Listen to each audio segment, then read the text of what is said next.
안녕하십니까. 심혈과 전문의 통통솔루션 윤닥터입니다. 이번에 어떤 영상입니까? 이번에는 걷기에 대해서 좀 얘기를 해보려고 하는데, 이제 뭐 만보 걷기 막 이런 것들을 많이 하잖아요. 그래서 하루에 여러분들이 만보를 꼭 채우려고 일부러 막 더 걷고 계시거나 그런 분들이 많을 거라고 생각이 들거든요. 결론부터 말씀드리면 무조건 막 몇만 보씩 걷는다, 무조건 그렇게 많이 걷는 게 좋은 건 아니다. 오히려 몸을 망가뜨리는 경우가 있을 수 있다. 그래서 실제로 병원에서 보면은 뭐 발에 통증이 생긴다든지 무릎에 통증이 생긴다든지 허리 디스크가 악화된다든지 원인이 이제 걷는 걸 많이 해서 생기는 경우가 종종 있어요. 오늘 영상에서는 만보 걷기의 진실, 그리고 허리 디스크 관점에서 위험한 이유랑 가장 효과적인 걷기 방법 뭐 이런 것들을 좀 얘기를 해주려고 해요. 쉽게 설명을 해보죠. 이게 사실 만보 걷기 아까 전에 물어봤지만 의학 기준은 아니에요. 의학 기준은 아니고 1960년대쯤에 일본에서 만보계를 팔기 위해서 만든 이제 마케팅 숫자라고 이제 생각을 하면 되는데, 건강의 기준이 아닌 이제 홍보용 숫자로 처음에는 만보라는 게 유행을 하면서 그게 이제 만보를 걸으면은 건강해진다, 이런 것들이 이제 유명해지게 됐었죠. 그러면서 이제 지금까지 다들 알고 계시는 만보 걷기 뭐 이런 것들이 이제 나오게 된 거예요. 그래서 가장 큰 오해가 운동을 이제 많이 할수록 좋다 보통은 알고 있는데, 그건 절반만 맞고 걷기는 이제 무조건 많이 해야지 좋은 운동이 아니라 적당히 해야지 좋은 운동이다 라고 생각하시면 돼요. 적당히라는 기준을 몰라서. 그래서 항상 이렇게 과유불급이라 너무 심하면은 더 독이 되는 경우가 있어요. 병원에 오신 환자분들도 자기가 꾸준히 만보씩 걷는다고 얘기 자랑하시는 분들 많아요. 맞아요. 되게 관리 잘한다고. 잘한다고 이제 생각을 하시는 분들이 있는데, 그래서 꼭 기억을 해야 될 게, 만약에 이제 몸무게가 6kg인 사람이 만보를 걷는다고 해볼게요. 네. 그러면 발에 가해지는 하중이 대략 얼마 정도 돼요? 600톤이야. 600톤이요? 그치, 만보에다가 60kg를 곱하니까. 그렇게 예. 이제 데미지를 받는 게. 그렇게 계산이 되는 거고요? 그치. 그렇게 생각하면 이제 한쪽 발에 자동차를 200. 그게 걷는 게 그렇게 많은 그러니까 그렇게 생각 쉽게 그냥 비유를 하자면 이제 그렇게 될 수가 있게 되는데, 그래서 이 충격이 그러니까 발에서 무릎으로 갔다가 고관절로 갔다가 허리로 가는 하중이 그대로 이제 전달이 되게 되는 거죠. 그래서 허리가 왜 망가질까? 라고 생각을 해보면, 허리는 사이사이에 디스크가 있기 때문에 충격을 흡수하는 구조예요. 반복 충격이 계속 들어오게 되면 어떻게 되겠어? 염증 반응이 생기겠지. 디스크의 압력이 증가를 하고 미세 손상이 생기게 되고 염증이 생기게 되고, 그렇게 되면 신경에 잔리 생기게 되고, 그래서 특히 허리 디스크가 있으신 분, 코어가 약한 사람, 그리고 자세가 안 좋은 분, 이런 분들이 이제 만보 걷기가 오히려 독이 될 수가 있게 되는 거. 근데 보통 이제 생각하는 게 걷기는 좋은 운동 아닌가요? 이렇게 얘기를 하는데, 걷기는 당연히 좋은 운동이에요. 제가 항상 강조하는 게, 환자분들한테도 뭐 걷기 같은 걸 하고 하중이 너무 많이 가해지지 않게 뭐 수영 같은 것들도 추천하고 이제 자주 그러는 편인데, 효율이 제일 중요하다, 효율성이 제일 중요하다라고 생각하시면 되고, 걷기의 제일 큰 단점이 뭐인 것 같아요? 걷기의 큰 단점? 일단은 시간이 많이 들어가잖아요. 그치, 정확하지. 가성비가 떨어져요. 네, 맞아요. 그래서 쉽고 안전하긴 한데 운동의 양이 그렇게 크진 않아요. 크진 않아서 30분 정도 걸으면 약 90kcal 정도가 소모가 되고, 30분 정도 러닝을 하게 되면 약 200칼로리 정도, 킬로칼로리 정도 소모가 되게 되고, 자전거를 또 타게 되면 200에서 230kcal 정도 소모가 되게 되거든요. 근데 그러면은 그거랑 비교를 한다고 했었을 땐 거의 2배 차이란 말이야. 시간 대비 효과가 낮게 돼요. 그거에 대한 단점이 좀 있을 수 있다. 그래서 심장에 대해서도 또 얘기를 해줄 텐데, 내가 또 심박수가 높은 사람 아니야? 네. 그래서 운동의 핵심은 심박수를 상승을 어느 정도 시켜 심장을 쿵쾅거리게 만들어줘야지 심폐 기능이라든지 혈관 건강이라든지 대사 개선 이런 것들이 이제 일어날 수가 있게 되거든요. 근데 걷기는 너무 편해. 편해서 그냥 걷기 한 30분 했다고 해가지고 운동을 많이 했다라고 착각하기 쉬운 운동 중에 하나인 거죠. 그래서 거기다가 이제 근육 관점에서 또 생각해도 문제가 있을 수 있어. 걷기는 또 근육 자극이 좀 약하거든요.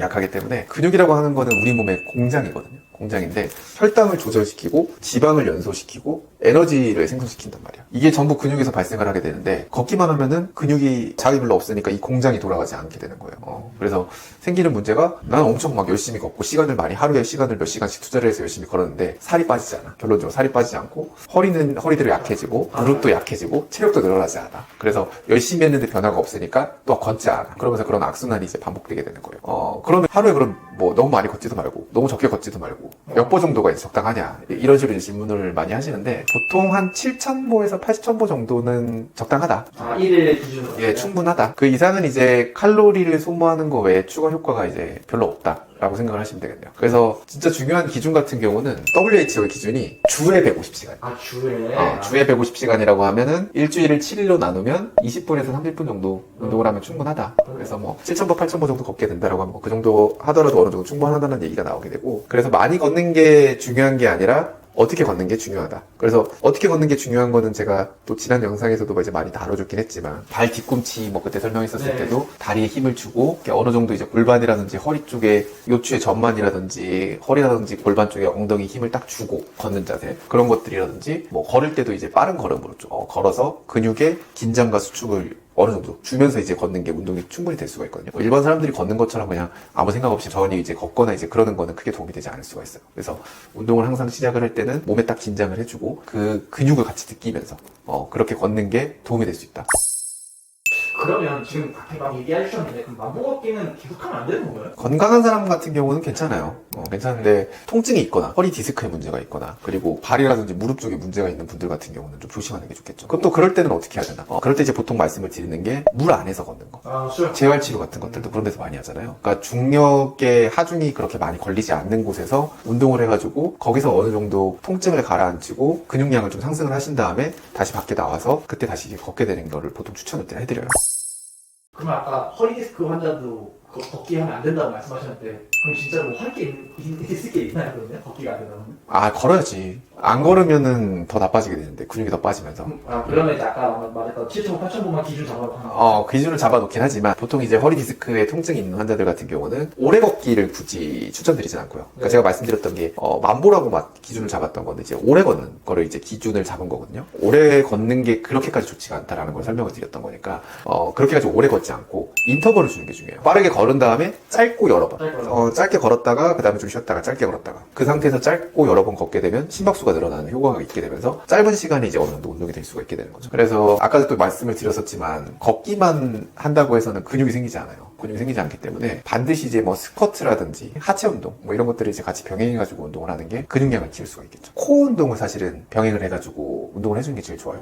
사실 뭐 제일 추천하는 것 중에 하나는 좋은 자세를 이제 잡았다라고 가정을 했었을 때 플랭크 같은 운동이 사실은 더 좋다라고 생각할 수 있어요. 뒤에 있는 기립근을 잡아주게 되는 운동이기 때문에 플랭크 같은 운동이 좋고 허리에서 무조건 하지 말라고 제가 몇 번씩 말씀을 드리는 거는 윗몸 일으키기는 별로 좋은 운동은 아니에요. 그래서 그게 이제 허리 근육이 더 강화된다고 생각을 하시면서 이제 운동을 하는 경우가 많은데 차라리 허리 운동 같은 경우는 그렇게 플랭크 자세를 유지를 하면서 코어를 길러주고 그 상태에서 근육이 어느 정도 늘어났었을 때 그 힘을 이용을 해서 걷는 거라든지 달리기 같은 것들을 이용하는 게 제일 좋겠죠. 힘을 주면서 걸어 다니는 것도 괜찮아요. 배에 힘을 주면서 어느 정도 걸어 다녀야지. 배에 힘을 준다는 얘기가 그치 복압을 잡으면서 요추의 전만을 유지시켜준다는 얘기거든요. 그러니까 어느 정도의 곡선을 유지시켜주기 위해서는 어느 정도의 텐션, 힘이 필요해요. 아까 전에 설명드렸지만 다리라든지 발 쪽에도 그 근육을 느끼면서 힘을 어느 정도 딱 주면서 걷는 거라든지 빠른 걸음을 하시는 게 제일 좋아요. 무조건 많이 걷는 게 좋은 건 아니다. 그게 사실은 결론이겠네요.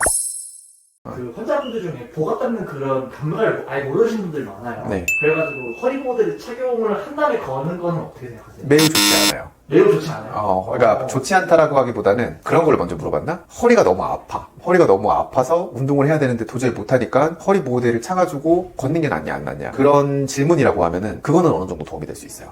허리 보호대를 찼었을 때 걷고 있으면은 허리가 아프지 않다라는 가정하에 그렇게 되면은 허리 보호대를 차가지고 걷는 게 좋게 되는 거고 일반 분들 중에서 복압을 잡기 위해 가지고 허리 보호대를 차는 거는 코어의 근육을 더 뺄 수가 있기 때문에 그거는 별로 추천하지 않습니다. 그래서 그거는 이제 본인의 상황에 따라서 좀 다르다고 생각하시면 될 것 같아요. 그래서 어느 정도의 그렇게 아프지 않고 이제 그랬을 때 복압을 잡아주기 위해서 자세히 전만을 유지하기 위해서 보호대를 일부러 찬다. 그런 건 좋지 않아요. 본인이 그렇게 스스로 해야 되는 거지. 근데 본인이 그렇게 스스로 했었을 때 통증이 너무 심해서 걷지를 못해. 근데 보호대를 찼더니 어느 정도 걸을 수가 있어. 이제 그런 거는 이제 도움이 될 수가 있어요. 정리를 하면은 이제 핵심은 한 가지죠. 많이 걷는 게 중요한 게 아니라 몸을 망치지 않게 걷는 게 중요하다. 만보 채우기에 이제 집착하지 말고 효율적으로 짧은 시간에도 운동을 하는 게 제일 중요하다. 이게 결론이 되겠네요. 그래서 만보기의 오해에 대해서 한번 설명을 해드렸습니다. 많은 사람들이 또 그렇게 생각을 하시기 때문에 어느 정도 제가 또 잡아드릴 필요가 있다고 생각을 해가지고 이 영상을 제작하게 됐습니다. 오늘 영상 재밌습니다. 네, 감사합니다. 구독과 좋아요 부탁드리고 지금까지 통증소윤리산 윤닥터였습니다. 감사합니다.